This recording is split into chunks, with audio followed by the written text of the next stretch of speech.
विषय असा आहे की माझं नाव ॲडव्होकेट पुष्कर दुर्गे आहे। आमचं असं म्हणणं होतं की जी काय तुम्हाला कॉन्ट्राबँड सापडलेला आहे तो कॉन्ट्राबँड एका पर्समध्ये सापडलेला आहे। ती पर्स एका टेबलावर होती, त्यामुळे आमच्याकडे कॉन्शियस पोझिशन जे आहे ते आमच्याकडे सापडलेलं नाहीये। त्यामुळे कोणाच्या पर्समध्ये काय होतं त्या बाबतीत आम्हाला नॉलेज नाहीये।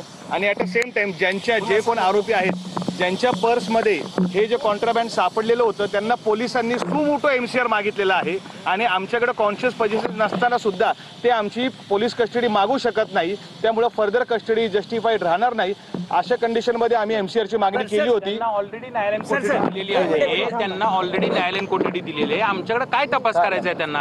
आमच्याकडे एक व्हिडिओ म्हटलेले काय आक्षेपार्ह व्हिडिओ आहे आणि असं काही नाही, असं आक्षेपार्ह व्हिडिओ वगैरे काही नाही। ज्याचा त्याचा वैयक्तिक अधिकार आहे, ज्याच्या त्याच्या फोनमध्ये वैयक्तिक नंबर लवकरच आम्ही जामिनासाठी अर्ज करू आणि जामिनासाठी आम्ही लवकर अर्ज करू आणि जामिनासाठी लवकर अर्ज करू। झालेला तपासाचे कागद पाहून त्याचे अवलोकन करून योग्यता करायचा का नाही हे चर्चा करून आम्ही ठरवू।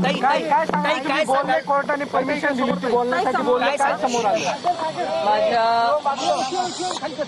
सगळ्या वकील टीमचे मी आभार व्यक्त करेन की त्यांनी खूप चांगल्या रीतीने आमची बाजू मांडली आहे। पण हा सगळा न्यायप्रविष्ट विषय आहे, मी आधी सांगितलंय आणि माझा न्याय व्यवस्थेवरती पूर्ण विश्वास आहे।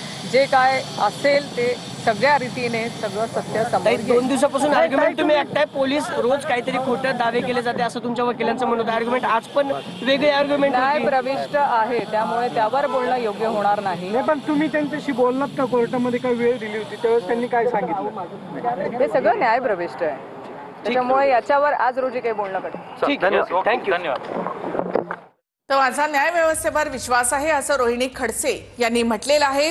प्रांजल खेवलकर यांना न्यायालयीन कोठडी देण्यात आली आहे। त्यानंतर उद्या खेवलकर यांच्याकडनं जामिनासाठी अर्ज केला जाणार आहे।